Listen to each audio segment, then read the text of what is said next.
Entonces, bienvenidos a nuestro curso de Física 1 para Ingeniería. Eh, Espero que se escuche bien. Le pediría a don... ¿Quién es? Un segundo. Participante. Que apague su video si quiere, porque me confunde un poco. Alberto, gracias Alberto. No tengo problema que lo pongan, pero hoy día estoy medio maniado, así que no sé por qué. Ahí, ya. Entonces, igual ustedes pueden, por favor, interrumpir y hablar cuando quieran, y si quieren poner el video para hablar, ningún problema. Eh, Hoy día, bueno, yo soy Santiago Pérez, me presento, soy académico del Departamento de Física de la Universidad de Santiago, y tengo el privilegio de estar a cargo del curso de Física 1 para Ingeniería en horario vespertino, que involucra a la carrera de Ingeniería, Ejecución en Geomensura. Así que aquí, bueno, hay muchos saludos en el chat. Les doy la más cordial bienvenida. Me imagino que su carrera ya les hizo una bienvenida. Yo participé, si no me equivoco, ayer, creo que fue, el martes o el lunes. Ya estoy más confundido con los tiempos. En la recepción que se le hizo por parte del Departamento de Ingeniería Geográfica y yo voy a estar encargado entonces de este curso inicial de física y espero hacerlo bien para que estén contentos porque yo debería hacer después física 2 y electricidad magnetismo. ¿Ya? Así que eh, mañana, por ejemplo, yo tengo la clase de electricidad magnetismo que es de los estudiantes que partimos el primer semestre del 2020 con este curso en medio del inicio de la pandemia, cuando estábamos todos medio confundidos. ¿Ah? Y les puedo contar como última anécdota que este proceso de clases virtuales y cosas online comenzó en realidad antes de la pandemia, porque después del 18 de octubre nunca más hubo clases vespertinas en LUSACH, por lo menos en esta carrera, así que ahí aprendimos ya el contacto online. Hoy día, para que ustedes vean que yo existo, que no soy un robot que está hablando o una grabación, me muestro en el video y voy a presentar el curso. Normalmente no voy a aparecer yo en el video porque no le hallo mayor asunto, ¿ya? Y lo único que hace es consumir conexión. Así que, pero si ustedes me exigen eso, no tengo problema, ¿ya?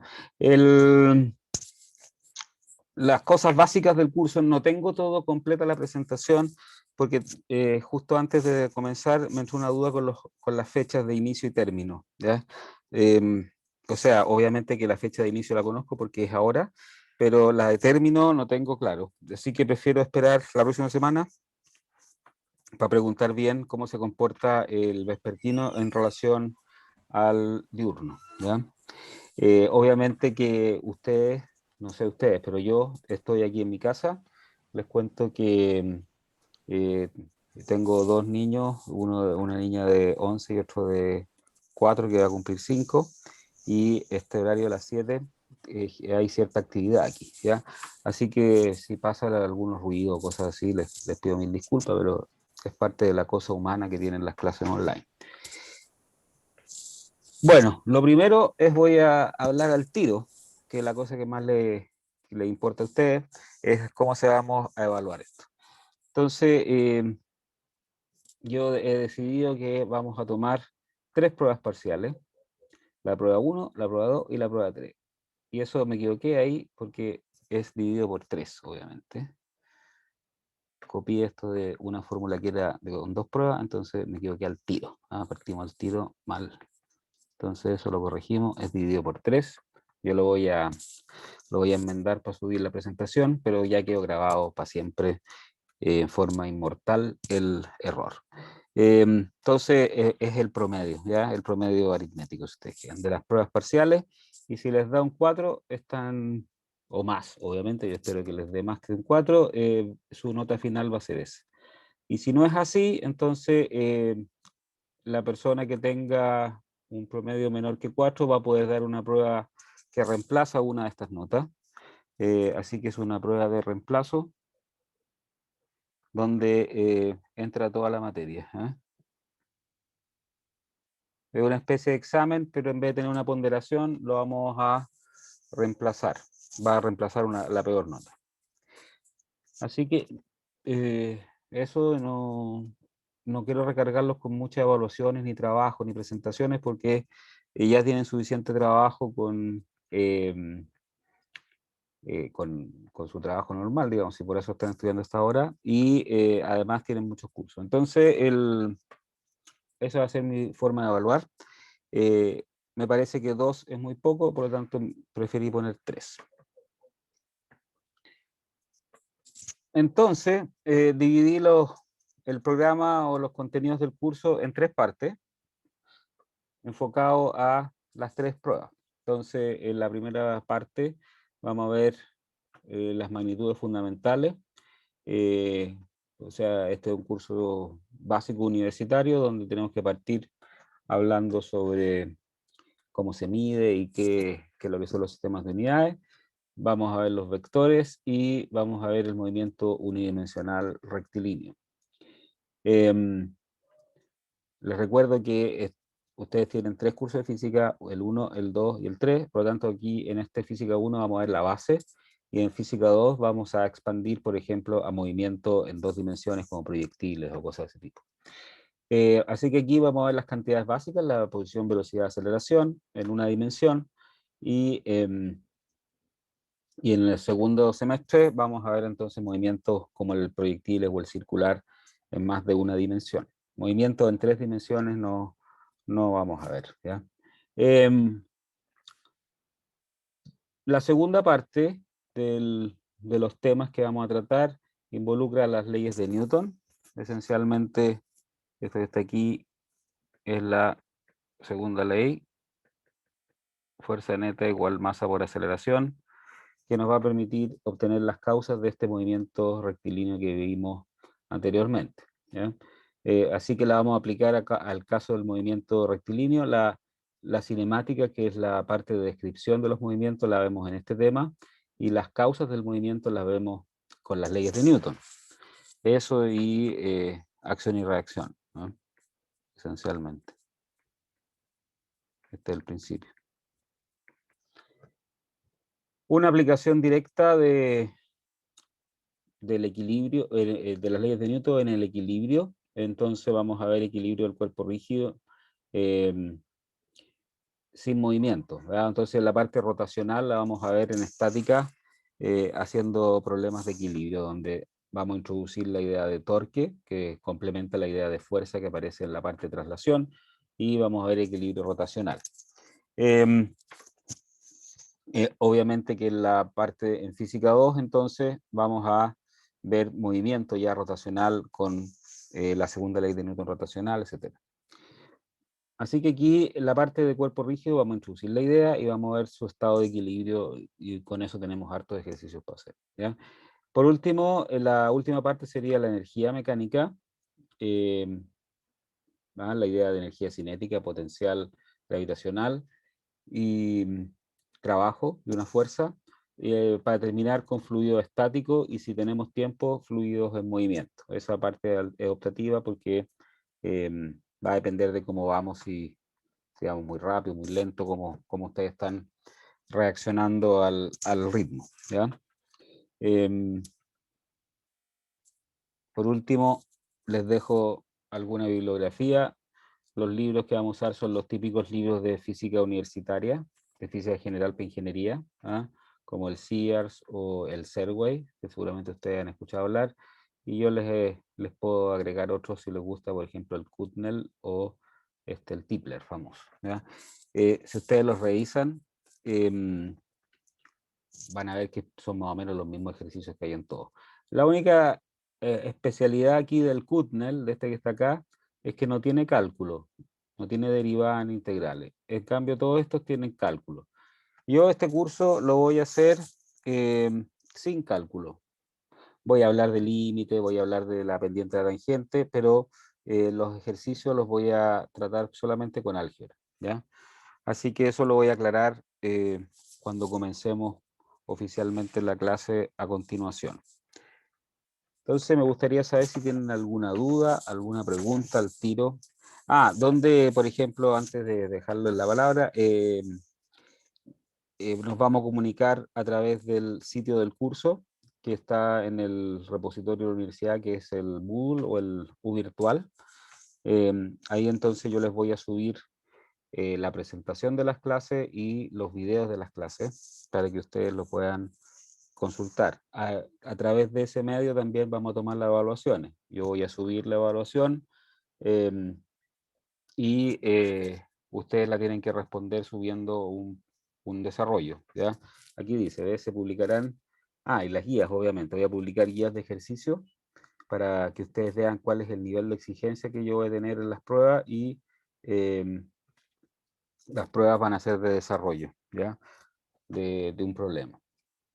En estos libros, si ustedes revisan, en cada capítulo correspondiente, por ejemplo, a estos temas que acabo de mostrar, vienen muchos ejercicios, ¿ya? No sé, 80. Entonces, ustedes no tienen tiempo de hacer tantos ejercicios, tienen muchas cosas que hacer. Por lo tanto, mi plan es de estos mismos libros, hacer una selección de los que me parecen más relevantes, que me interesa que ustedes resuelvan, y eso les orienta el estudio para su prueba. Y ahora sí, perdón. Ahora cedo la palabra si alguien tiene alguna pregunta.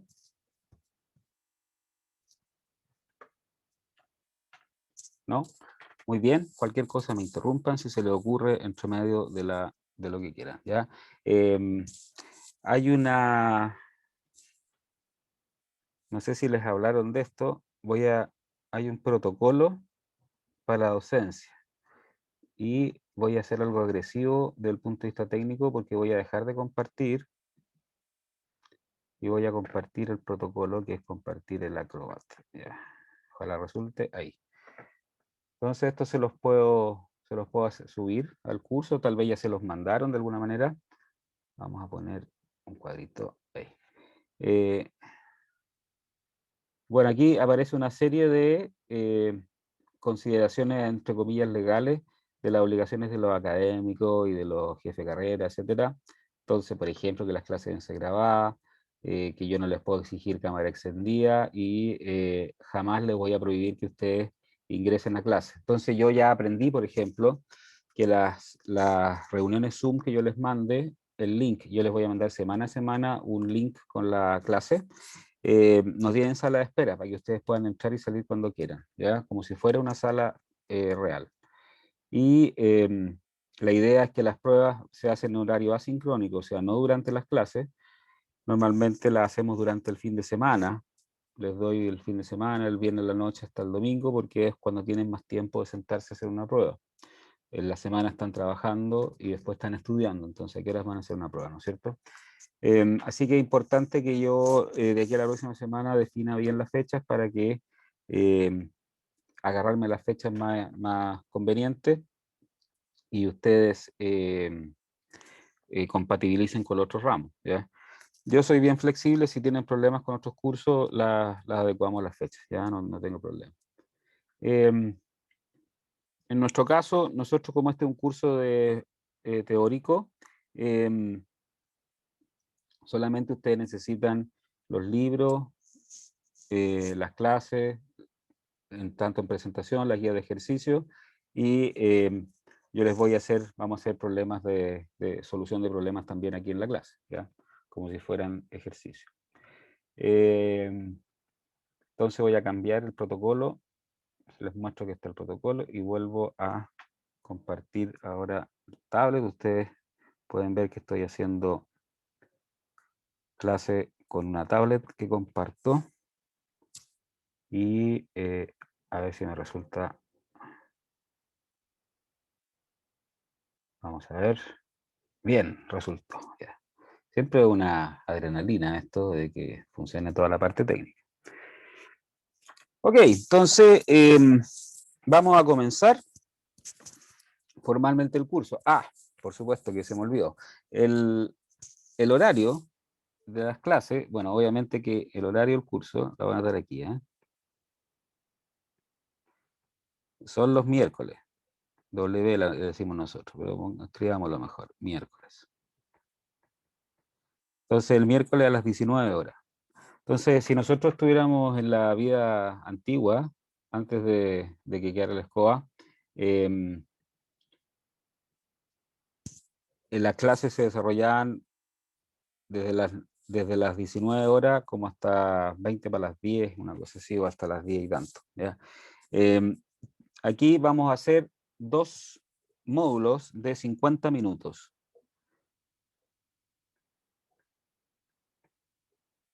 Que esta es parte del protocolo que les mostré, que las clases no pueden superar una hora, porque cansa mucho, ¿ya? Entonces hacemos dos módulos de 50 minutos cada uno. Entonces hacemos de hasta 10 para las 8. El curso tiene dos módulos de una hora y media, en principio si fuera presencial, pero no podemos hacer de una hora y media, sino que máximo una hora, así que hacemos de 50 minutos y tengo un margencito ahí para pasarme si necesito. Así que, y un descanso entre medio, si les parece, de 20 minutos.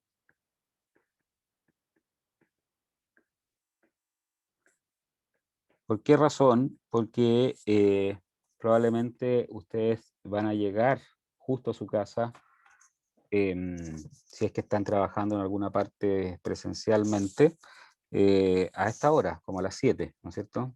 Y si llegan justo, van a llegar a la clase y por lo tanto no van a tener tiempo ni tomarse un café. Bueno, probablemente se lo pueden estar tomando durante la clase, pero la idea es que después en ese recreo un poquito más largo para que puedan ir a hacerse un pancito o cualquier cosa, lo que quieran hacer, obviamente en ese rato, descansamos un poco y seguimos entonces.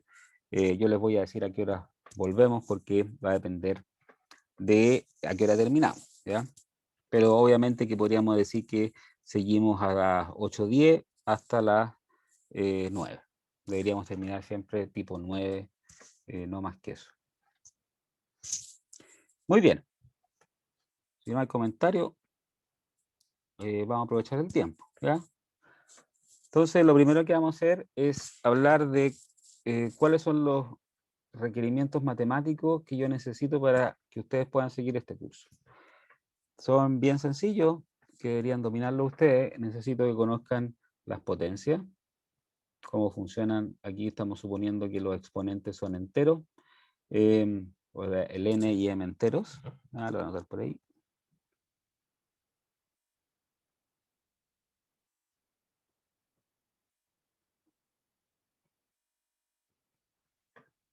Entonces se cumple que si yo multiplico igual base, se suman los exponentes, si yo divido igual base, se restan los exponentes, cosas de ese tipo. ¿Ya? Que lo que es una raíz es elevar un exponente fraccionario, o si elevo una potencia a otro exponente, se multiplican los exponentes. Ahí tienen algunos ejemplos de leyes de potencia. ¿Por qué necesito eso? Porque vamos nosotros a utilizar la notación científica para...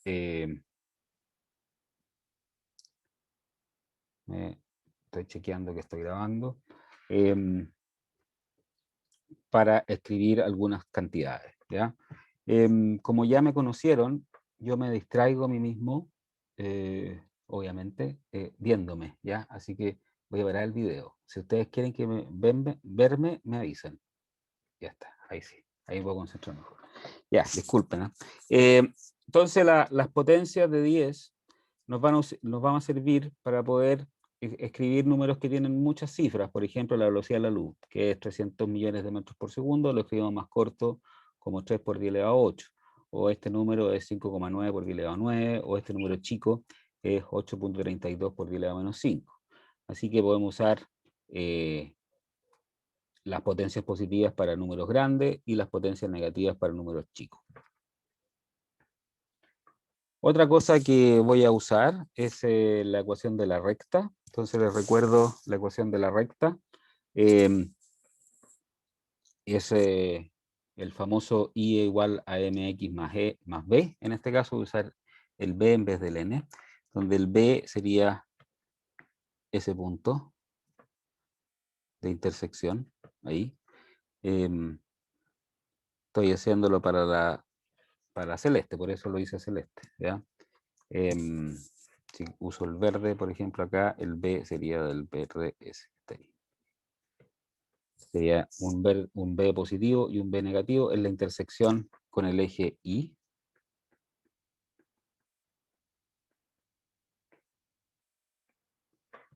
Es decir, es Y en 0. Y el B, el M es la pendiente que mide la inclinación de la recta, ¿ya?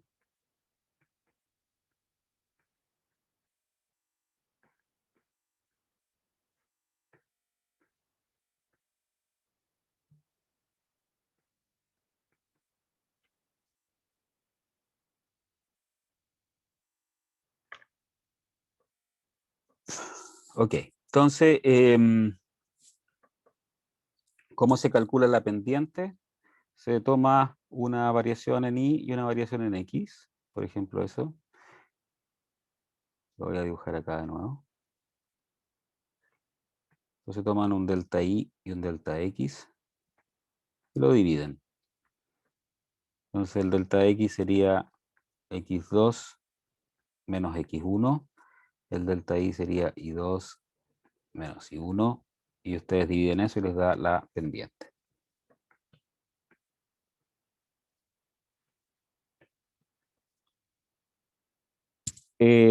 También voy a mostrarle la idea de lo que yo llamo áreas y volúmenes. Me refiero en este caso a que obviamente existen distintas figuras geométricas, como por ejemplo un rectángulo, un círculo, un triángulo. Estas figuras que están acá, entonces son en 2 dimensiones. En cambio, estas figuras que están acá, como una esfera, un cilindro o una caja, son en volumen, en 3 dimensiones. Entonces, las figuras en 2 dimensiones tienen perímetro. Por ejemplo, el rectángulo sería esa distancia. Si quiere, le ponemos acá el perímetro.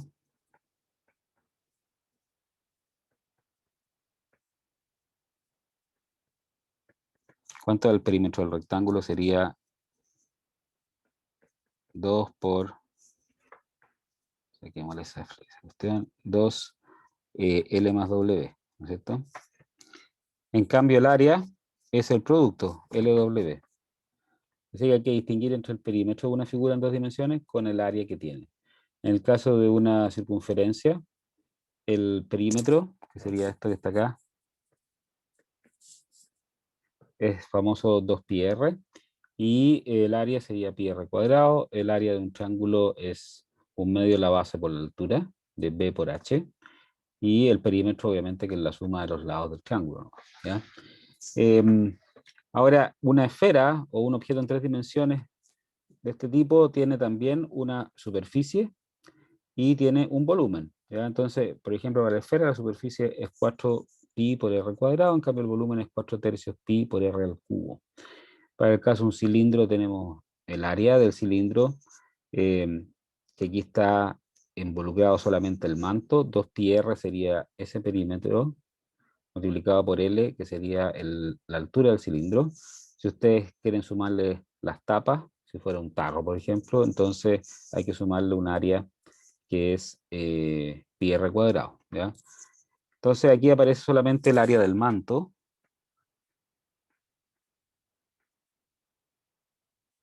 del cilindro, y el volumen del cilindro es el área de la tapa del círculo que está aquí en los extremos por el largo del cilindro, ¿ya? Bueno, en el caso de una cajita, el área de la superficie son la suma de las áreas de los rectángulos, son 6 rectángulos, entonces son 3 distintos y al frente hay 2 iguales, ¿no es cierto?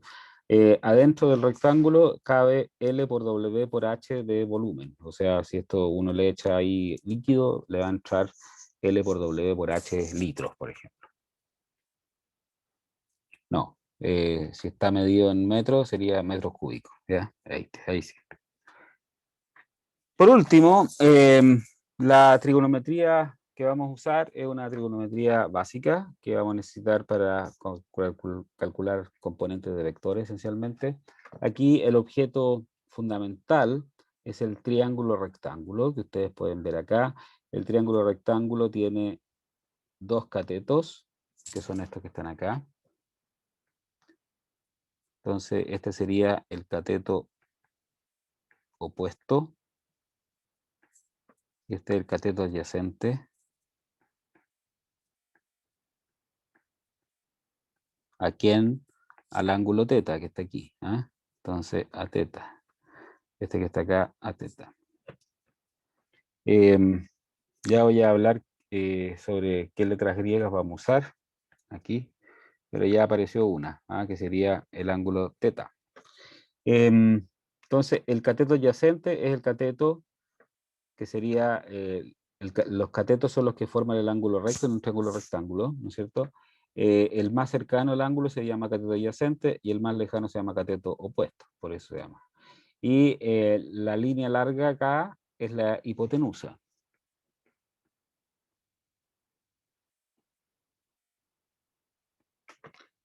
Bueno, acá tenemos el famoso teorema de Pitágoras, que fue descubierto 600 años antes de Cristo, más o menos, es decir, tiene como 2000 y tantos, 2700, 2600 años.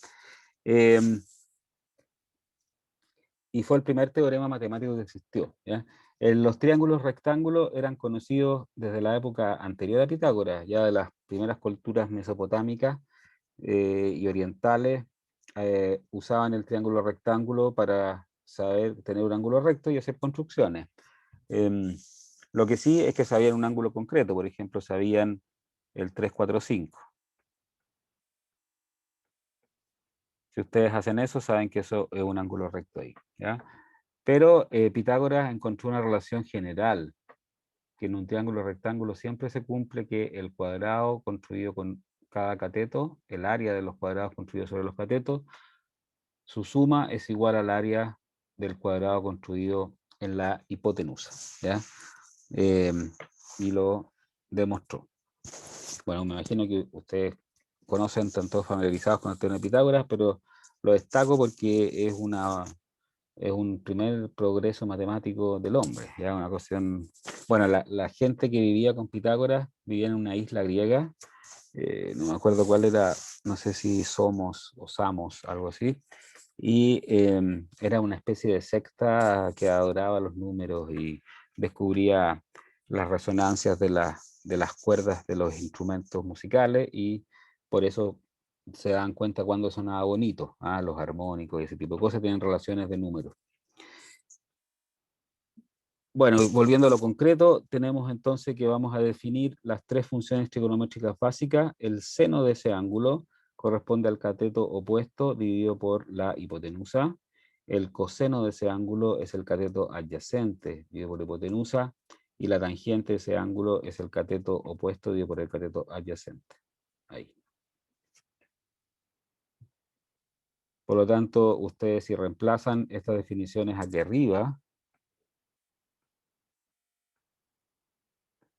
entonces si tienen, por ejemplo, ustedes el teorema de Pitágoras,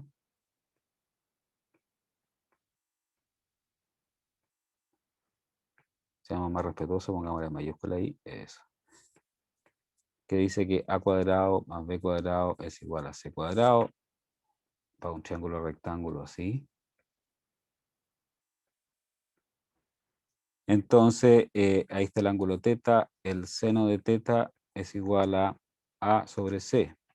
Por lo tanto, a es igual a c seno de teta. El coseno de teta es igual a b sobre c. Por lo tanto, b es igual a c coseno de teta. Entonces, si reemplazo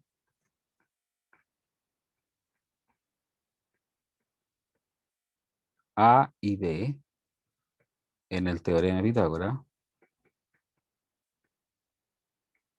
me queda que A cuadrado sería C seno de teta al cuadrado. Si reemplazo B sería C coseno de teta al cuadrado. Eso es igual a C cuadrado. Entonces les queda C cuadrado seno cuadrado de teta más C cuadrado coseno cuadrado de teta igual a C cuadrado. Entonces podemos dividir por, tal vez más claro, multiplicar por c cuadrado, así, 1 sobre c cuadrado, y me queda entonces que seno cuadrado de teta más coseno cuadrado de teta es igual a 1. que sería esa identidad que está aquí. Análogamente, la tangente de teta es el cateto opuesto de hipocateto adyacente. Si yo reemplazo,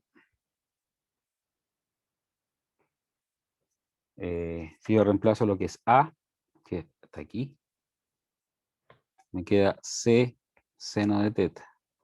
Si reemplazo lo que es B, que está ahí, es C coseno de teta. Así que se cancelan los C y me queda esta otra identidad que es seno de teta partido por coseno de teta. Ya está, eso es más o menos lo que necesitamos de la trigonometría, nada muy complicado. Para terminar esta parte preliminar, les muestro las letras griegas, que ya usamos usamos la letra teta, que está aquí, pero vamos a usar alfa, beta, gamma, delta, epsilon. Por ejemplo, en esta clase nos va a aparecer rho, nos va a aparecer el pi, ya nos apareció, ¿no es cierto? El número pi. Hoy día vi en el diario que hay un chileno que logró memorizar 20.000 decimales de pi. Se demoró en decirlos como 3 horas, más o menos, y batió el récord panamericano de memorización de pi. ¿Qué les parece? ¿Ah? Impresionante. ¿Ya? Yo no me dedicaría a eso, pero me parece igual sorprendente. No sé cómo lo hace para memorizar 20.000 números y decirlos todos juntos. Aquí hay otras letras, sigma, tau, lo vamos a usar para el torque, este ángulo phi también, etcétera, omega, lo vamos a usar en física 2 más bien, etcétera. Así que bueno, se los muestro por si acaso alguien no los conoce. Y la otra cosa es que le vamos a poner nombre a las potencias. Las potencias de 10, por ejemplo, ustedes conocen el milímetro, entonces el mili es 10 elevado a menos 3, ¿ya? O conocen el nano, que es 10 elevado a menos 9, que tiene que ver con la nanotecnología, las cosas chicas. Para las cosas grandes conocen ustedes el kilo, un kilo de pan son 10 elevado a 3 gramos, un kilogramo en ese caso. O conocen un kilómetro, que sería 10 elevado a 3 metros. Los autos se pueden medir en kilómetros por hora, la velocidad de ellos, digamos. Y también hoy día se conocen el mega, que es un canal de televisión, ya no, por ejemplo, los megabytes o los gigabytes o los terabytes, hoy día los discos duros ya tienen terabytes de memoria, así que también se ocupa, estos prefijos son más o menos conocidos. Lo que quiero señalar es que las potencias de 10 tienen asociado uno de estos prefijos, un nombre, y ustedes tienen que saber que un kilo son 10 elevado a 3, ¿ya? Si no se acuerdan de memoria, lo pueden consultar en esta transparencia. Muy bien, todavía nos queda un poco de tiempo, así que vamos a empezar a ver las magnitudes fundamentales. Las magnitudes fundamentales de nuestra mecánica, que vamos a ver esencialmente en este curso, ¿ya? La idea es la siguiente: nosotros tenemos que en física hay dos actividades que se complementan, que es la parte experimental y la parte teórica. ¿Ya? La parte experimental, uno lo que hace es hacer algunas mediciones controladas de algún fenómeno. Eso es lo que se llama un experimento. Entonces, se puede medir una cosa aquí en la Tierra bien controlada, donde uno explica qué es lo que va a hacer, etcétera, o simplemente estudiar un fenómeno que ocurre, que sería más el caso de la astronomía, donde uno observa nomás, no puede controlar mucho, ¿ya? Bueno, la cosa es que el experimento, al medir, le da ciertos datos y esos datos no se comportan de cualquier manera, sino que tienen cierto orden, lo cual es bien misterioso, ¿ah? Que la naturaleza tenga cierto orden en sus datos es una cosa bien sorprendente, y entonces uno puede hacer modelos y teorías que explican estos datos. El ejemplo típico de esto es el movimiento planetario, ¿ya? Es una cosa súper antigua que se dan cuenta los seres humanos, ¿no es cierto? De que cuando ya está, digamos, en los comienzos de la civilización, cuando se hizo sedentario y había suficiente comida, entonces la gente, cuando ya puede comer, se puede dedicar a otras cosas, por ejemplo, mirar el cielo. Entonces, al mirar el cielo se dieron cuenta que había unos puntitos que se movían distintos que las estrellas de fondo, que le llamaron planetas, y estos planetas tenían sus movimientos, y la pregunta era, ¿cómo se mueven y cómo podemos explicar este movimiento? Bueno, primero tomó mucho tiempo darse cuenta que era más fácil poner al Sol al centro y en torno al Sol describir el movimiento de los planetas, que eran unas elipses, que son prácticamente circulares, pero son elipses. Y además estaba el prejuicio de que tenía que ser circular el movimiento de las cosas del cielo, ¿ya? Todo eso dificultó mucho. Un señor de apellido Ptolomeo casi logra hacer todo, pero él logró hacer todo con círculos, pero para cada planeta. En cambio, si uno pone el Sol al centro, se produce un sistema bonito donde todos los planetas se comportan de la misma manera, ¿ya? Y después llegó Newton y entonces hizo la teoría de gravitación y demostró que hay una fuerza fundamental que se llama la gravedad, que se comporta de una cierta manera, y que si ocupamos las leyes de la mecánica, que es una de las cosas que vamos a ver este curso, podemos entonces describir todo lo que se mide con los experimentos de el movimiento de los planetas. Así que necesitamos tener datos confiables y necesitamos medir. De hecho, su carrera se llama geomensura, tiene que ver con medir, medir la Tierra. ¿Ah? No sé cuál es la diferencia, ahí ustedes tal vez más adelante me podrán explicar, entre la geometría, que también mide como la Tierra, geo es tierra, ¿no es cierto? Y la geomensura, ¿no? Me llama la atención, me acabo de dar cuenta de esa juego de palabras, ¿ya? Eh, en todo caso, lo que yo he aprendido después de este año de hacerle clase a la gente que estudia geomensura es que justamente una de las labores que hacen los ingenieros en geomensura es estimar o medir o justamente dimensionar los movimientos que hay que hacer de las tierras en las faenas, ¿no es cierto? Por ejemplo, hacer un camino o una mina. No es llegar y hacer hoyos, digamos, no es trivial eso, hay que ver cómo voy a sacar la tierra y seguramente se afirman en los datos que le da el topógrafo, que el topógrafo tiene que ser muy preciso en medir el terreno, ¿ya? Entonces les da datos y ustedes pueden entonces calcular qué es lo que van a hacer con la Tierra, ¿ya? En el caso de la física, nosotros no solamente lo usamos los datos, sino que nos damos cuenta que podemos hacer teoría. Ahora, la teoría, cuando está bien hecha, es capaz de hacer predicciones, ¿ah?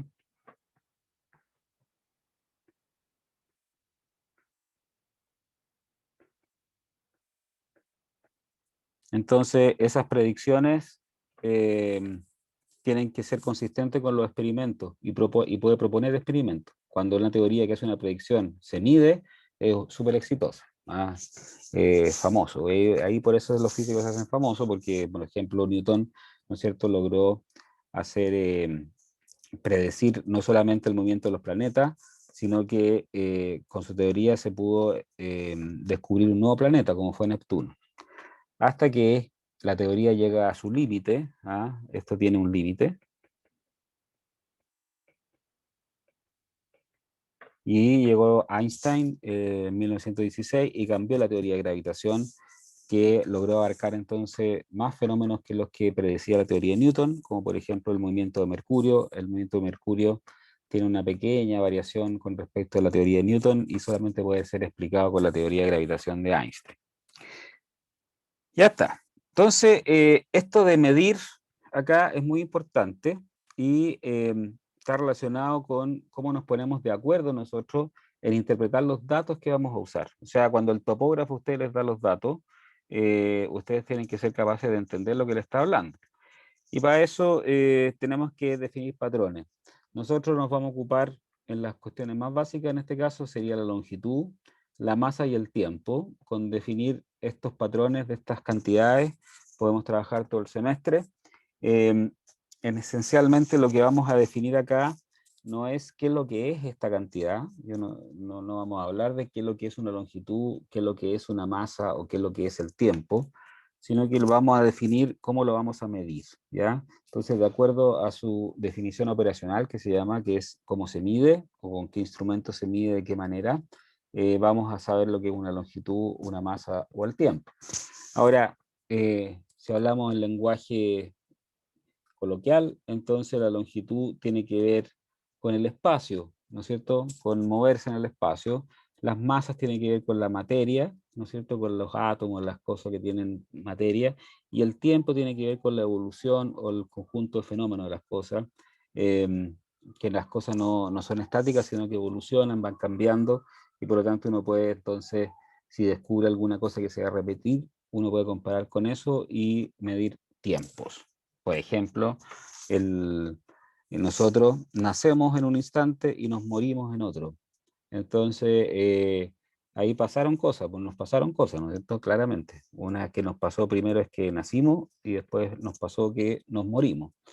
Y entre medio nos pasaron muchas cosas en nuestra vida. Y nosotros medimos el tiempo de nuestra vida en función de cuántas veces da la Tierra vuelta en torno al Sol, que es lo que llamamos años. Entonces uno dice, tanto a los 30 años me pasó esto, a los 40 años esto, etcétera. O qué edad tenés tú, tengo 35, o tengo 42. Eh, y eso es porque estamos usando el tiempo que la Tierra se demora en dar vuelta al Sol, que es más o menos siempre fijo, ¿ya? Igual va cambiando, y definir esa cosa, ese patrón, es una cosa que no es trivial, ¿ya? Es toda una empresa, hay empresas de metrología y de cómo calibrar los instrumentos y usar patrones. Así que acá nosotros vamos a simplemente ponernos de acuerdo y mencionar algunas unidades nomás en el curso, y no me voy a meter en el tema de la metrología y la medición, que es toda uno se puede dedicar a eso, ya es una carrera en sí misma. Y yo como físico teórico tampoco soy gran conocedor, aquí voy a mencionar algunas cosas que tal vez ustedes las pueden investigar más para poder aprender. Me quedan algunos minutos para irnos a recreo, así que yo creo que en este tiempo logro hablar de la longitud. Entonces, la longitud eh, la vamos a definir entonces cómo se mide. Bueno, el instrumento que mide longitud es una regla. Y las reglas son como unas cosas derechas, ¿no es cierto? Hecho de algún material más o menos firme, no puede ser de goma, por ejemplo, o de, no sé, de gelatina, sino que tiene que ser de hierro o de plástico o de algo que sea más o menos firme. Y después esa regla tiene un cierto largo. Entonces, ese largo de la regla va a ser nuestro patrón de longitud. Y les puedo mencionar aquí que hay algunas cosas históricas, por ejemplo, lo que es una yarda. No sé si han escuchado hablar de las yardas. Eh, una yarda es la distancia que hay entre la punta de la nariz y el extremo del brazo extendido del rey de Inglaterra del año 1120, que se llama Enrique I. Entonces, él se le ocurrió estirar el brazo, y la distancia que hay entre su punta de nariz y la punta del dedo con el brazo estirado, eso es una yarda. Y hasta el día de hoy se ocupa. ¿Ya?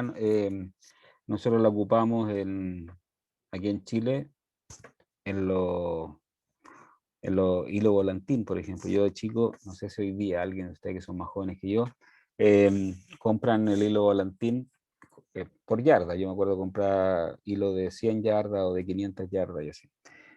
No tengo idea por qué lo vendían en yardas, ya, eso es interesante. Después hay otra unidad histórica que venía, que es el tamaño de pie de Luis XIV. Seguramente ustedes han escuchado hablar de los pies. Normalmente los pies se ocupan para los vuelos de los aviones, están a 30.000 pies, por ejemplo, un vuelo intercontinental cuando uno viaja eh, por el mundo, ¿no es cierto? Los aviones despegan y se van como a 30.000 pies, que son como 10.000 metros, un poquito más arriba del monte Everest. Y alguien me habló, sí. Entonces, aquí nuestro compañero Leonardo Barrera me está hablando de las yardas, me imagino, Leonardo. Eh, Porque tú lo haces justamente como lo hacía el rey Enrique. Lo agarra y lo estiras con el brazo y pones la mano seguramente en el pecho y ahí te da una yarda. Y los tipos hacían 500 o 100 veces esa cuestión. Interesante. Ya, aprendí algo. No sé si se lo imaginan, lo pueden hacer ustedes. De hecho, es el movimiento que uno hace cuando eleva volantines, ¿no es cierto? Da hilo o corta hilo de esa manera. Entonces, en yarda es el patrón natural de ese fenómeno.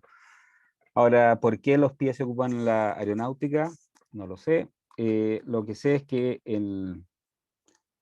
es que ya nos tenemos que ir a recreo, pero antes de eso vamos a definir lo que es el metro. Si ustedes se fijan, la yarda y el pie tienen que ver con los reyes, ¿ya?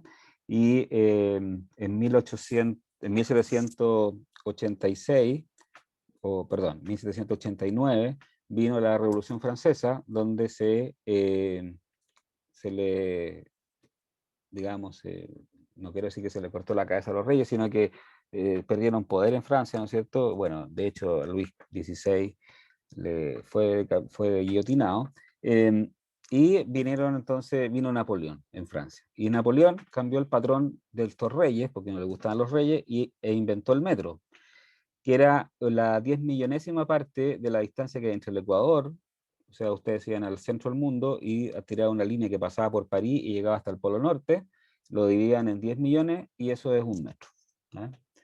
Eh, Después se inventó, porque eso es medio poco práctico, caminar desde el Ecuador hasta el Polo Norte, pasando por París, para medir el metro, no es muy práctico, entonces lo hicieron una vez y después entonces midieron en una barra de platino iridio, hicieron dos marcas. Platino iridio es un material que es más o menos estable.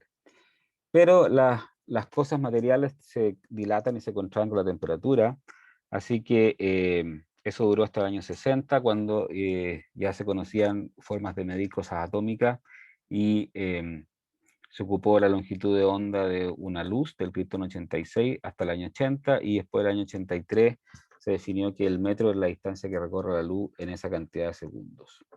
Ya la velocidad de la luz es constante para cualquier observador independiente de su estado de movimiento, así que es una buena cantidad para usarla de patrón porque es súper constante.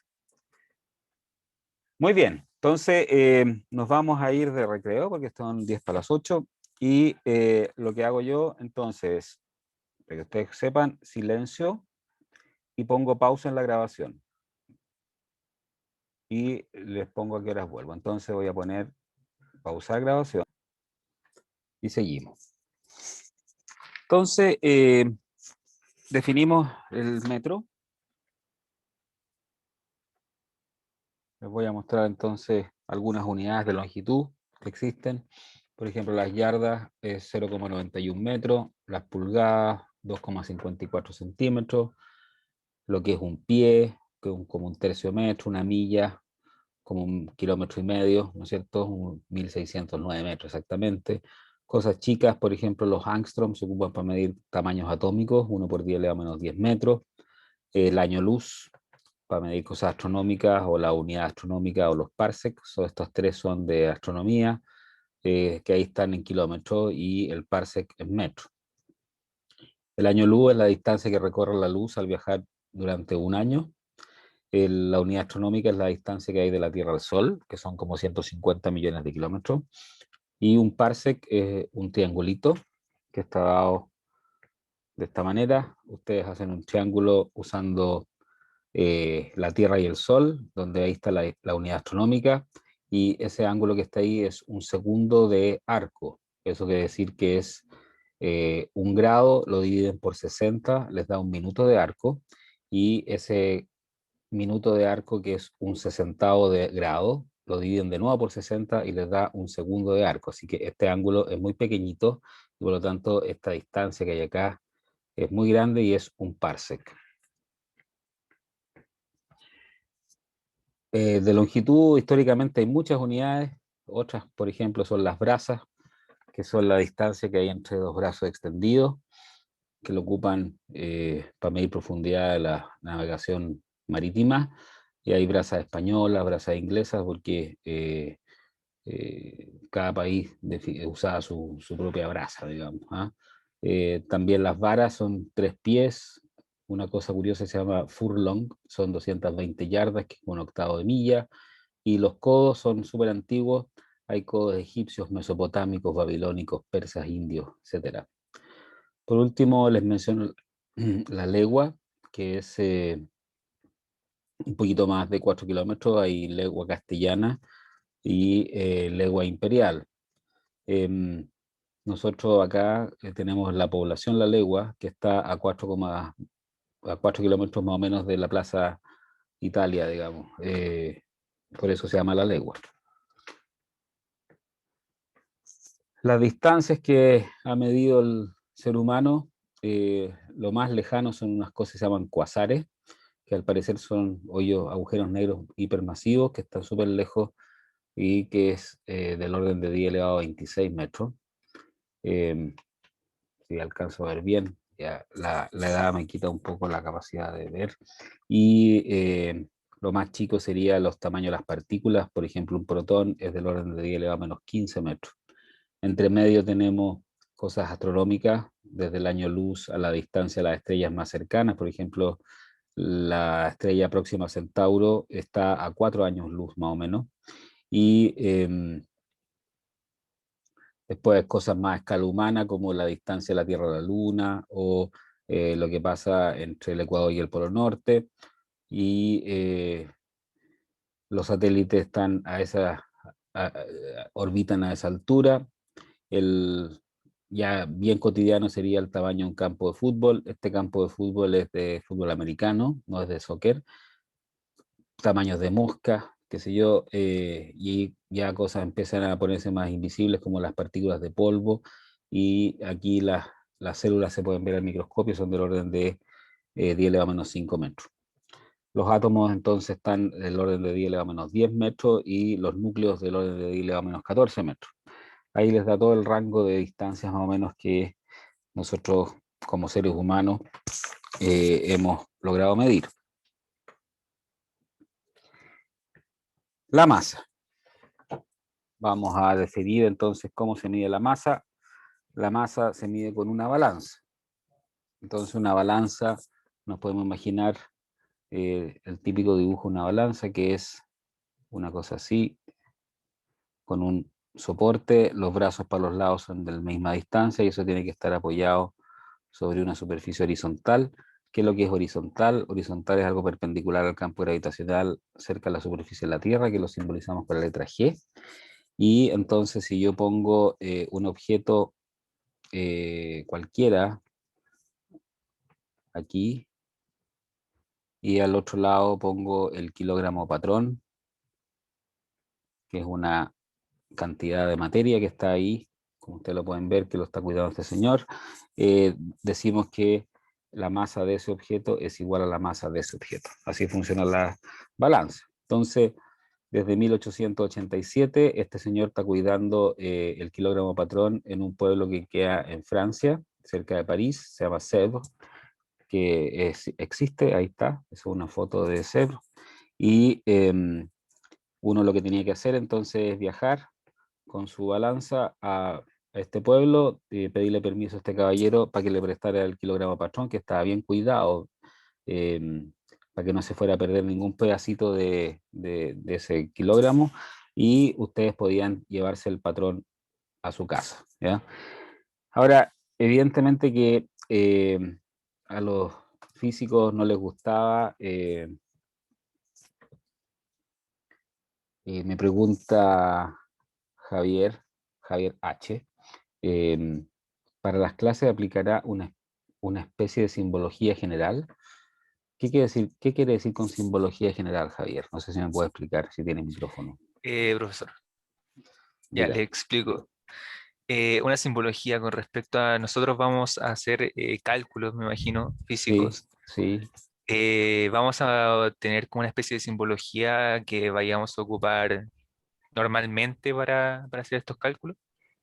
Claro, nosotros a medida que vayamos avanzando vamos a ir encontrando distintas ecuaciones y funciones que describen fenómenos O sea, y eso parte es como iniciativa de cada uno prácticamente.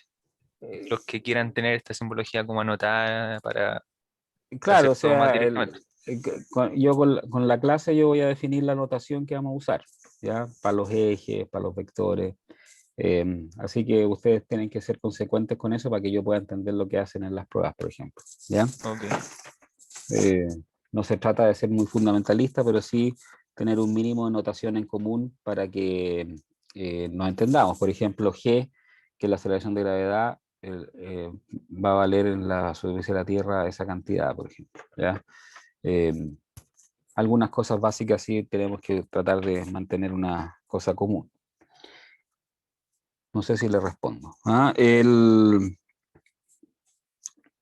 Hoy día se acabó se le acabó el trabajo por el señor y se definió el kilogramo patrón a través de una cosa que yo no sé bien cómo funciona, así que se los dejo como motivación para que ustedes lo averigüen, que es lo que se llama una balanza de Kibble, que es un instrumento electromecánico. ¿Ya? Está basado aquí hay una foto de una balanza de Kibble, eh, y que mide masas con mucha precisión usando cosas eléctricas, ¿ya? Y voltaje. Em, Así que lograron establecer la definición del kilogramo en base a constantes fundamentales de la física y por lo tanto queda súper preciso cómo se define. No quiero entrar más en detalle, yo prefiero que nos quedemos con la idea de la balanza usual, pero les doy esa información que es más o menos reciente, como del 2015, donde se definió el kilogramo con esta balanza que tiene sus años de invento. O sea, Kim la inventó hace como 80 años, creo, o menos. Las masas, ¿qué masas hay? Perdón, unidades de masa, bueno, el gramo es un milésimo de kilogramo, obviamente. Aquí ustedes pueden ver cómo funcionan las potencias, porque estamos diciendo que 10 elevado a menos 3 kilogramos es lo mismo que 10 elevado a menos 3, y kilo es 10 elevado a 3 gramos. Entonces, esto que está acá vale 1 y eso da gramos. ¿Ya? Hay otras como las libras, que son como medio kilo, que en Chile no lo usamos mucho, pero en estos propagandas de llame ya, sale como son hechas en Estados Unidos, donde sí se ocupan, les dicen bajamos 50 libras con este instrumento. Hay onzas que se ocupan para los metales en Inglaterra para medir el precio del cobre, cuánto vale la onza de cobre. El, eh, Son como 30 gramos, 28,35. Una cosa curiosa se llama slug, son como 15 kilos, que ahí me pillaron, yo no sé dónde se ocupan, pero la menciono nomás. Las toneladas, si las conocemos, son del orden son 1000 kilogramos, las toneladas métricas, y la unidad que se ocupa en los átomos es la unidad atómica de masa, que es 1,66 por 10 elevado a menos 27 kilogramos, que es un doceavo de la masa del carbono, ¿ya? Está esta cosa que se llama UTM, que son como 10 kilos. Los quilates son 200 miligramos que se ocupan en las joyas, que no tiene que ver nada que ver con el quilate de la aleación, que es una proporción, por ejemplo, de oro con respecto a una cantidad de metal. Es decir, 18 quilates significa que hay 3/4 partes de oro y el resto de cobre, por ejemplo, y 24 quilates sería puro oro, oro puro. Y no existen 28 quilates de oro, pero sí uno puede tener cualquier cantidad de quilates de un diamante, ¿ya? Las masas medidas son del orden de 10 elevado a 52 kilogramos para el universo entero, hasta 10 elevado a menos 31 para un electrón, que es una partícula que hasta el momento no se le ha encontrado volumen, porque es muy pequeñita, pero sí se ha medido su masa, que es de ese orden de magnitud, y la escala humana es del orden de los 100 kilos, por ejemplo, para una persona, y nosotros nos movemos en ese rango, ¿no es cierto? Un kilo pan, un kilo plátano. El tiempo. El tiempo, ¿qué es el tiempo? Bueno, el tiempo es oro, como dicen algunos. Bueno, nosotros nos basamos para medir el tiempo en algún fenómeno periódico. Esa es la clave del tiempo. ¿Ah? Tenemos que encontrar alguna cosa que se repita y en base a eso podemos medir la duración de otros fenómenos, como por ejemplo nuestra vida. Entre que comienza y termina, podemos medirla con tanto cuántas veces la Tierra da vuelta en torno al Sol, que es un fenómeno que se repite más o menos fijo. El otro fenómeno que se repite más o menos fijo es el día, que sería la vuelta de la Tierra en torno a sí misma, y que es lo que se llama el día solar medio, ¿ya? Y nosotros lo vemos con el Sol, que parte en un punto y vuelve al mismo punto al día siguiente, bueno, eso sería un día que va cambiando obviamente con el año, entonces se calcula un día solar medio. Obviamente que eso no empezó a perder precisión con el tiempo, así que el año 60 se cambió y empezaron a usar los átomos para medir el tiempo con los relojes atómicos. Primero, con la mecánica cuántica se modelaron los átomos y se estableció con mucha precisión cómo absorben y emiten luz. Y si ustedes bombardean un átomo de cesio con una cierta frecuencia de microondas, le pasa algo, que es una transición entre dichos estados cuánticos del átomo y eso les permite definir el segundo, ¿ya? Que sería 9.000 millones de veces el, los ciclos de esta radiación de microondas que producen esa transición en el átomo de cesio.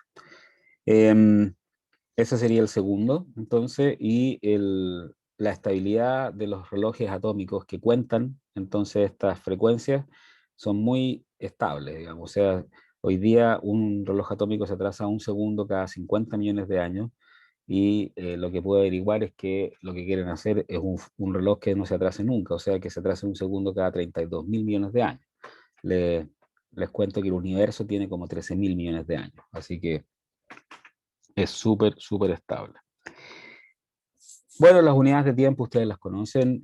Un minuto son 60 segundos, una hora son 60 minutos y un día 24 horas. El año lo vamos a definir como 365 días. Sabemos que no es exacto 365 días y por eso cada cierto tiempo, que son 4 años, hay que agregar un día al año, ¿no es cierto? El año bisiesto y aparece el 29 de febrero. No sé si alguno de los presentes nació el 29 de febrero. Nunca he conocido a alguien que nació el 29 de febrero. Eh, y no es exactamente un día cada 4 años, sino que después cada no sé cuántos miles de años hay que también agregar un día, pero eso no nos va a tocar nosotros vivirlo probablemente. Un lustro son 5 años, una década son 10, los siglos son 100 y los milenios 1000. ¿Ah? Todo eso es puro lenguaje, pero importante para la discusión. Los tiempos que se han medido son desde la edad del universo. Ustedes se pueden entretener y ver que 4 por 10 elevado a 17 segundos corresponde a 13.000 y tantos millones de años, hasta la duración de los choques nucleares que son del orden de 10 elevado a menos 22 segundos.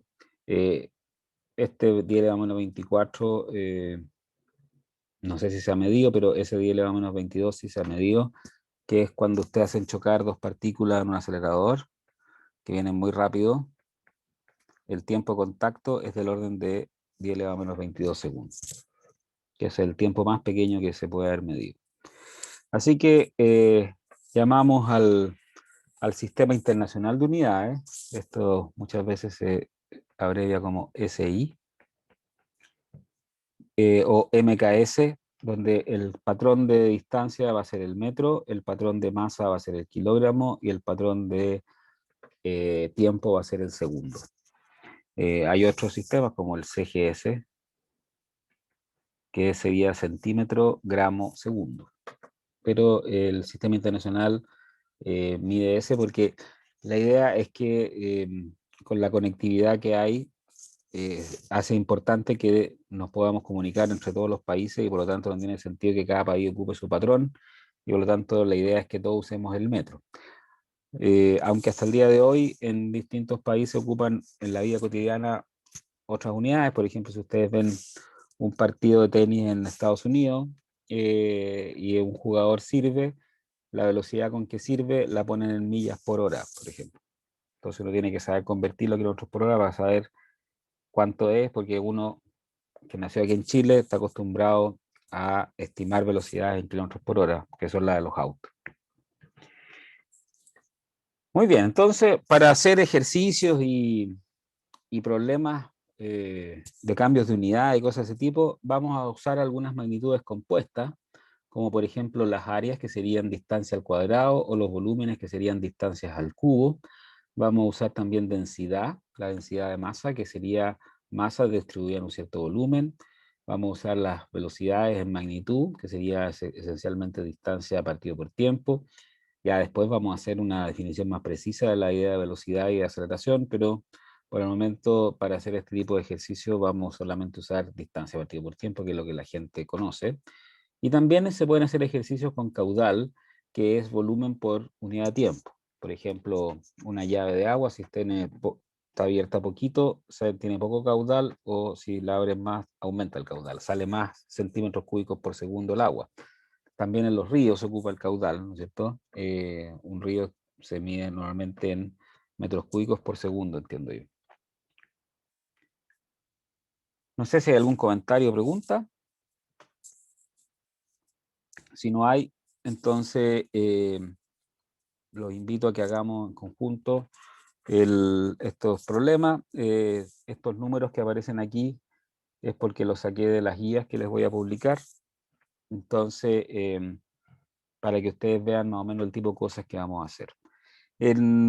Aquí en la clase, obviamente que cuando ustedes quieran, pueden participar y opinar y decir cosas y preguntar, y están invitados permanentemente a participar y hacer preguntas, ¿ya? Em, yo, la experiencia que tengo como docente, que ya tiene sus ciertos años, por alguna razón aquí en Chile los estudiantes no son muy ávidos para preguntar. Así que, además con esta clase online, es más difícil hacerlos participar. Por lo tanto, a mí no me importa eso. Ya, de hecho, está prohibido por el protocolo este que les mostré antes, que ponga una nota por participación. A mí nunca me ha interesado eso. Yo trato de ser el ¿cómo se llama? El catalizador de su aprendizaje. Así que yo voy a hacer los ejercicios y los vamos a ir viendo. Si tienen dudas, me preguntan. Pero yo les recalco que no sacan nada con verme a mí hacer los ejercicios o ver los videos de ejercicios o ver YouTube, sino que al final tienen que tratar de resolverlo solo. Que es lo que permite realmente chequear que ustedes aprendieron. Entonces resolvamos estos ejercicios. Em, no fue buena idea, me da la impresión, ponerlos en la misma, los tres en la misma, eh, ¿cómo se llama? Diapositiva. Y voy a hacer una cosa que nunca he hecho, que es tratar de trasladar este enunciado a esta diapositiva en blanco. Entonces vamos a ver si me resulta. Voy a hacer un intento. Voy a poner aquí copiar y voy a pegar. Y resultó. Se demoró un tiempo, pero resultó. Entonces lo puedo poner ahí. Y ahora tenemos pizarra para resolver esto. Una de las ventajas de la clase online es que tenemos infinita pizarra y infinito lápiz. No se gastan los plumones. He ahorrado mucha plata en plumones, digamos. Entonces veamos qué dice esto. Dice, observamos el punto más alto de una torre bajo un ángulo de 72 grados sobre la horizontal. Entonces, yo lo que hago cuando trato de resolver un ejercicio es imaginarme lo que está pasando, desarrollar la imaginación, y para eso hago un esquema, que no sé si da para dibujo, pero un esquema de la situación. Entonces, yo tengo la horizontal, que voy a suponer que es el suelo, y tengo una torre yo me imagino un edificio, ¿ah? Entonces voy a dibujar un edificio, así como la película Infierno en la Torre. Entonces yo estoy parado en algún punto del suelo, y dice que observamos el punto más alto de una torre bajo un ángulo de 72 grados. Entonces, si el observador está aquí, el punto más alto está acá, podemos afirmar de que ese ángulo, que vamos a llamar θ1, vale 72 grados. Podemos al tiro ponerle a la torre que tiene una altura h. ¿Por qué usamos la letra h para las alturas? Porque en inglés se dice height o height, no sé cómo se pronuncia. Felipe me pregunta si los ángulos vamos a usar en sexagesimal. Sí, estoy pensando si vamos a radianes en este curso. Yo diría que no. En el próximo curso sí, vamos a radianes. Eh, una de las cosas que aprendí haciendo estas clases con la gente que estudia geomensura es que yo siempre me había preguntado en mi vida, ¿quién usa los ángulos rectos en 100? 100 gradianes, creo que se dice. y al parecer los topógrafos. ¿Ah? Entiendo que algunos de ustedes son topógrafos. Entonces, no sé por qué lo hacen. ¿Ah? Se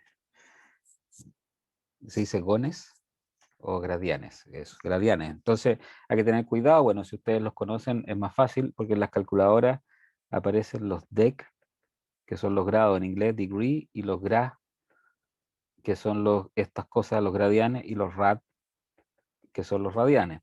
Entonces, la gente que no es topógrafo cree que gra significa grado y se equivoca, digamos, ¿ya? Así que no, yo voy a usar el sexagesimal permanentemente, por lo menos en este curso. Así que esos 72 grados son grados, es decir, el ángulo recto son 90 grados. Voy a borrar inmediatamente los topógrafos para no generar confusión. Disculpen los topógrafos presentes. Y listo. ¿Ah? Siempre me ha llamado mucho la atención la labor de los topógrafos en el sentido de que yo he visto, yo estudié en la Universidad Católica, por ejemplo, y uno siempre llegaba yo a la Facultad de Física, qué sé yo, y uno veía a los estudiantes de construcción, por ejemplo, que estaban nivelando ese campus. Lo tienen totalmente nivelado porque pasaban haciendo talleres de topografía, supongo. La otra experiencia que tengo con la topografía es que mi papá, que en paz descanse, eh, trabajaba cuando joven administrando campo, y una de las cosas que que hacían en el campo era cultivar arroz. Y para cultivar arroz, ustedes tienen que hacer unas piscinas porque el arroz parece que se cultiva como debajo del agua, así está inundado. Y entonces él tenía que nivelar, aprendió a nivelar los suelos para poder hacer la plantación de arroz, ¿no? Cosa que le gustaba mucho. Entonces, él lo único que quería era que yo estudiara ingeniería y resulta que me dediqué a la física, cosa que después de un tiempo se convenció de que valía la pena. ¿Ah? Ya, después de este momento personal, sigo. ¿Qué dice? Dice, si nos alejamos 350 metros, entonces yo conozco este ángulo nomás, ¿ya? Entonces el observador se aleja a 350 metros, es decir, se pone acá. Y borré todo, me equivoqué, ahí voy a hacer el suelo de nuevo. Voy a cambiar el borrador para que no me pase de nuevo ahí. Entonces, el observador ahora se aleja y se pone por aquí. No está esto de escala, es un esquema nomás. Y observa de nuevo. Entonces, yo no sé si es más o menos fácil. Ustedes me pueden decir que tienen experiencia en que si alguien mira para algún lado, puede medir fácilmente ese ángulo. Yo supongo que sí, seguramente. ¿Ah? Deben haber instrumentos que hacen eso.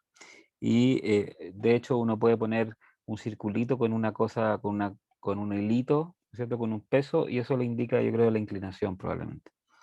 Pero no sé mucho de eso ya. Entonces, la cosa es que de alguna manera mide ese ángulo y después observa y mide ese que está ahí. Entonces, teta 2 es igual a 31 grados. Obviamente es más chico. Y los 350 metros están acá.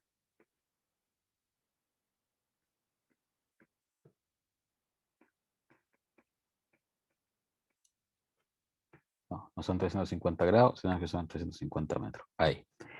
Y eso es una cosa que ustedes pueden hacer, o sea, se pueden, no sé, pueden ir al borde del río Mapocho, mirar el Costanera Center en un cierto ángulo, caminar para atrás y eso lo pueden controlar, cuánto caminan hacia atrás, en este caso son 350 metros, no hay que caminar muy poco para que el ángulo varíe apreciablemente, ¿no es cierto? Y lo miran de nuevo y ven ese ángulo. Entonces, la pregunta es, ¿cuál es la altura de la torre?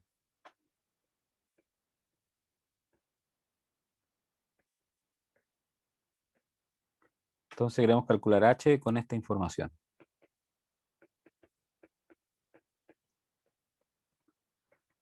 Ya, entonces este ejercicio tiene que ver con trigonometría.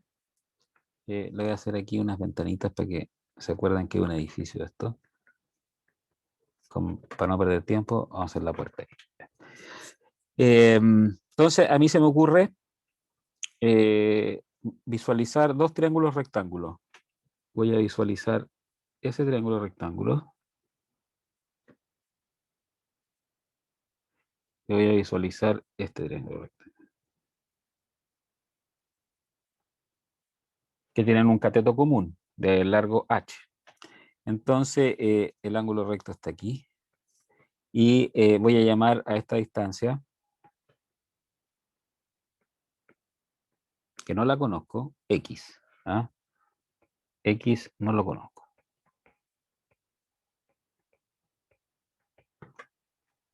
Entonces, el triángulo amarillo, entonces, acuérdense la figura.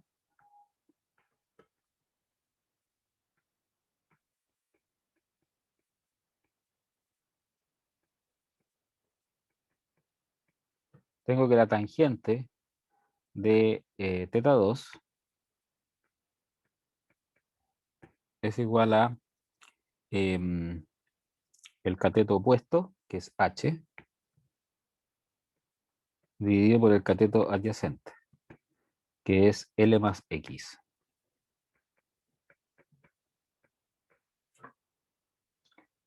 Después el triángulo verde, que no se ve muy verde. Escribí cualquier cosa aquí. Perdona, disculpen. Esto no he podido mejorarlo después de un año de hacer clase online, que es, yo cuando estoy haciendo clase en la sala, puedo escribir rápido, pero aquí en la tablet, no. Mira, aquí escribí triángulo. Entonces tengo que ir pausadamente, no puedo ir rápido, me pongo ansioso. Triángulo verde. Entonces el triángulo verde es este que está aquí. Vamos a repasar un poco. La tangente de teta 1 es igual a cateto opuesto partido cateto adyacente, o sea, h dividido por x.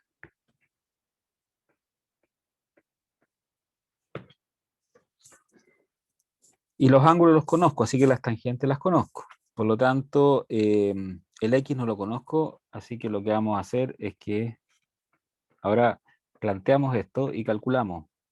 Entonces, despejo x del 1, por ejemplo, entonces me queda que x es igual a h sobre tan de teta 1 y reemplazo. Lo ideal es que ustedes en las pruebas expliquen más o menos lo que están haciendo. Yo no soy muy fundamentalista de eso, pero sí traten de ser lo más ordenados porque facilita la corrección, ¿ya? Entonces me queda tangente teta 2 es igual a h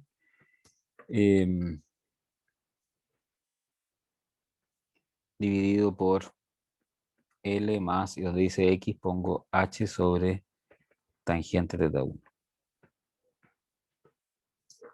Estoy mirando si está correcto. Parece que sí. Y tengo que despejar H.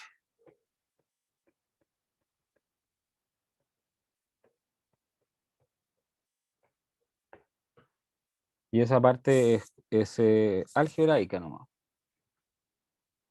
Yo asumí que era obvio que álgebra sí tienen que saber. Álgebra de colegio, sí, básica. Por ejemplo, despejar una incógnita. Entonces me queda que tan teta 2, me queda una cosa así, L más H sobre tangente teta 1 por tangente teta 2 es igual a H. Entonces me queda L tangente teta 2 más H tangente teta 2 sobre tangente teta 1. Si me quedo con algo, ustedes me avisan, por favor. Es igual a H.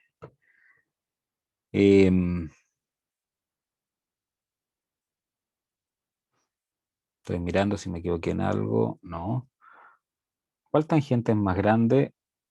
La tangente teta 1 es más grande que la de teta 2, ¿no es cierto? Porque el ángulo teta 2 es más chico que teta 1. Así que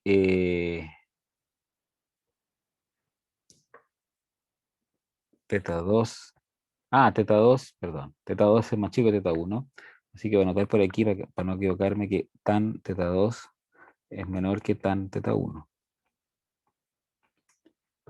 Así que este número es menor que 1, el cociente entre tan teta 2 dividido por tan teta 1 es menor que 1. Así que no hay peligro cuando yo despejo acá, porque el lado izquierdo acá es positivo, y acá me queda h menos h tan teta 2 sobre tan teta 1, y por lo tanto h 1 menos tan teta 2 tan teta 1. Entonces ahí hay un peligro que me saliera un número negativo, porque h es una cantidad positiva, es la altura, ¿ya? Así que lo despejo, me queda L tan teta 2 dividido por 1 menos tan teta 2 dividido por tan teta 1. Y anotamos aquí por si acaso que tan teta 2 es menor que tan teta 1. Entonces ahí está el resultado en letras, como me gusta a mí. Y voy a reemplazar los datos. Entonces me queda que H va a ser igual a L. Ahora voy a anotar la expresión L tan, ya se me olvidó, teta 2. Aquí pongo 1 menos tan teta 2 sobre tan teta 1. Entonces tenía que teta 2 era 72, si no me equivoco. Teta 1, no. Teta 2 era 31 y teta 1 era 72, al revés.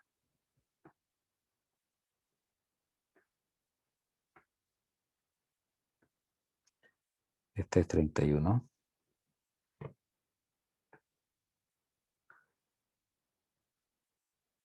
Teta 1 es 72. Estoy mal yo, de la cabeza. Ya, perdón. Ahí, ya. Teta 1, 72. Teta 2, 31. ¿Está bien? Correcto. Y L, 350.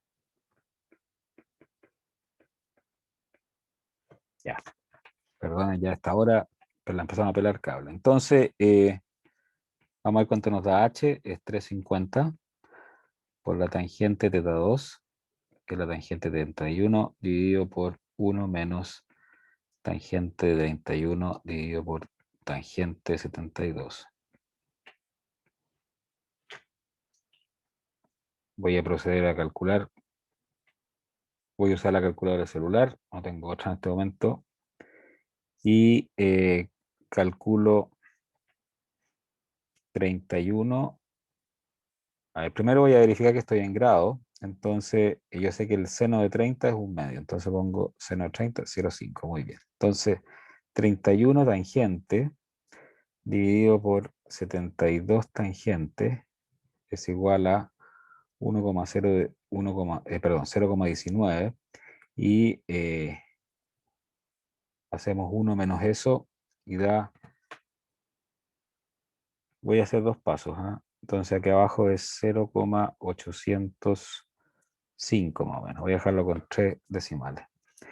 Y arriba es 350 por 31 tan. Y eso da 210,3.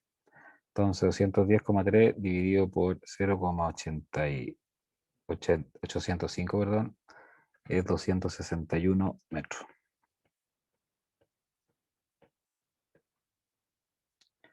¿Y eso era o no? Sí. Se me fue ahí algún decimal, pero está correcto. Así que no sé si alguno de los presentes sabe qué altura tiene el Costanera Center, pero si yo le calculo a esto 2,5 metros por piso, equivale más o menos a un edificio de 105 pisos.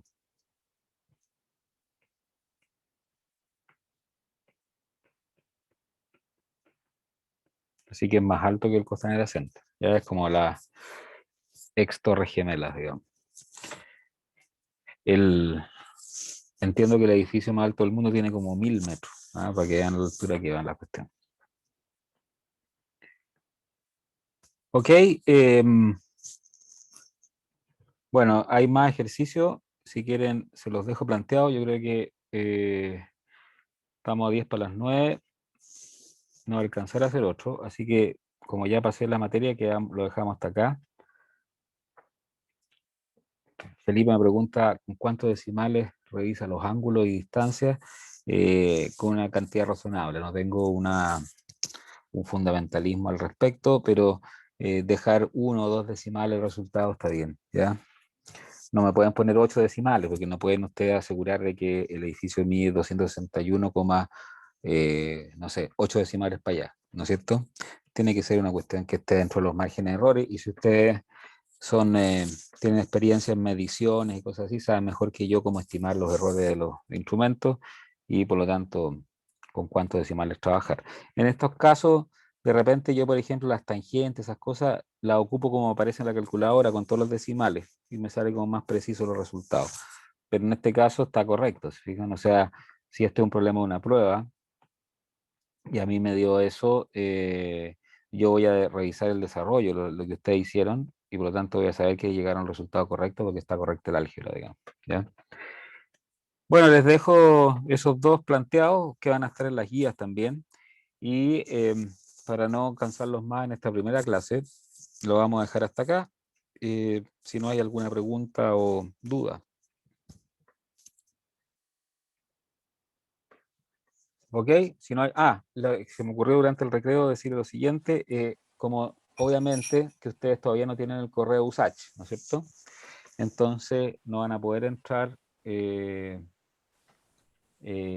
al entorno este virtual. Yo lo que puedo hacer, no hoy día, pero de aquí a mañana, es habilitar un Drive y les comparto este material por Drive primero, mientras voy a preguntar cómo lo van a hacer para inscribirlos en el sitio oficial del curso, si lo van a inscribir usted en la, digamos, la escuela de ustedes o lo hago yo, ¿ya? Esas cosas todavía no están bien claras. Alguien levantó la mano, me dice, ¿dónde para ver eso tengo que poner en Sí, participante aquí? buenas noches. Buenas Soy yo, noches, profesor. don Pablo Me Alexander. llamo Pablo Sangüesa. Un gusto, don Igua- Santiago. Igualmente, dígame, ¿en qué le puedo ayudar? Mi pregunta era la siguiente. El tema es que hoy día me entregaron la clave del LOAT. ¿Ya? Era la misma consulta que usted estaba respondiendo. Eh, Ya, el LOA, en ese portal del LOAT nosotros tendremos acceso al material que usted subió o al material que está compartiendo en la clase ahora. no, yo no voy a subir material al LOA, porque Ya, la universidad quiere que usemos el famoso U virtual. No sé si le han hablado de eso, ¿ya? Hay sí, es un Moodle más elegante que hay y que está toda la universidad funcionando con eso, ¿ya? Entonces hay que mantenerse alineados ahí con eso y el LOA se ocupa para saber si ustedes están matriculados, por ejemplo, ya es el sitio oficial y para subir las notas. Ahí yo voy a subir las notas finales al LOA y firmo las ya, actas y toda esa cuestión. Entonces, lo que voy a hacer es una cosa, se me ocurre de aquí a la próxima semana, por mientras, una cosa informal, que es como que no existe la universidad, sino que yo uso un Drive y les comparto el acceso nomás, ¿ya? Y les pongo la clase ya. grabada, Muchas gracias. porque yo en el U virtual tampoco puedo subir los videos de las clases porque son muy pesados, entonces lo que hago es subirlos a un Drive y yo les hago un link al Drive. Ahora las presentaciones sí las subo en PDF al U virtual y las pruebas y todo eso. Pero voy a ver Que cómo está la cosa porque siempre parte, sobre todo el vespertino, que tiene cierta demora en la estabilización porque ustedes todavía tienen plazo para matricularse y todas esas cosas. Así que de a poquito van llegando más gente y así que por el momento lo voy a hacer así. Si me dicen que los inscriban yo los hago en el U virtual, no tengo problema, ¿ya? Pero lo lógico es que yo espere que ustedes tengan su correo USACH y oficialmente alguien de la universidad los va automáticamente a inscribir ahí. Yo lo que tengo que hacer es desinscribir, parece, los antiguos alumnos, porque todavía los veo. Eso. profesor, Dígame. correo USACH todavía yo no tengo. No, entiendo que nadie tiene, porque me mandaron la lista para hacer esta clase hoy día y vi puro Gmail, Hotmail, todavía existen los Hotmail, veo, y ¿qué otras cosas vi? Un Outlook vi también, que son la gente que tiene cuenta en Microsoft. Sí, ¿quién levantó la mano? Consulta, las Dígame. pruebas se realizarían a través de la otra plataforma entonces. Las pruebas las vamos a hacer con el U virtual, sí. Yo Ya, en el U virtual les hago llegar el enunciado y ustedes suben ahí, yo ya sé cómo se hace, la respuesta, un PDF. Lo importante es que le pongan su nombre y todo para que yo no se me pierda cuando lo baje, pero va a estar asociado a su nombre, entonces no se me va a perder, ¿ya? Ustedes lo van a subir a su nombre y yo cuando corrija, entonces yo normalmente lo bajo y lo puedo rayar con la tablet y les mando la corrección. Igual muchas como gracias, si profesor. diéramos la prueba en la sala, digamos. Ese es el espíritu, ¿ya? Y me las voy a arreglar yo para hacer algunas variaciones para darle cierta individualidad a las pruebas, no sean exactamente iguales para todos, aunque sean del mismo nivel, porque no puedo hacer pruebas más difíciles a unos que a otros, ¿ya? Sí, hay otra mano levantada Sí, profe. de Hola. Rolo, de Rolo. La gente Sí, sí, se pone los nombres así, buena onda. Dígame, Rolo. sí, Rolando, me hace así, usted, problema. sí, así mismo. Así mismo. Dígame. Profe, ayer los compañeros ya creamos ¿cómo se llama este botón? Un Drive, el ¿Ya? cual no sé si estarán incluidos los de geomesura, pero sí los de ambiental. Ahí igual la compañía que lo tiene, igual le podría, no sé, dar el link para que pueda subir la información ahí, en vez de estar creando otro más, no sé. Ningún problema. Entonces, hoy se me olvidó preguntar eso. En esta lista que me mandaron, ¿están presentes la gente de ambiental? ¿Hay Yo presentes por de lo menos soy ambiental? de ambiental. ¿Usted de ambiental? ¿Hay alguien más de ambiental? Que hable o calle para siempre. Porque a mí me mandaron una sola lista. Yo sé que los de ambiental eh, van a estar aquí, ¿ya? Pero no sabía, yo como estaba copiado el jefe de carrera de geomensura nomás en el mail, pensé que era solamente geomensura. Así que bienvenidos también a la gente ambiental, ya pido disculpas, no quise ser discriminatorio, al contrario, ¿ya? Lo importante es que la gente de geomensura tenga acceso a eso. Mándame, Rolo, por favor, los datos de ese drive.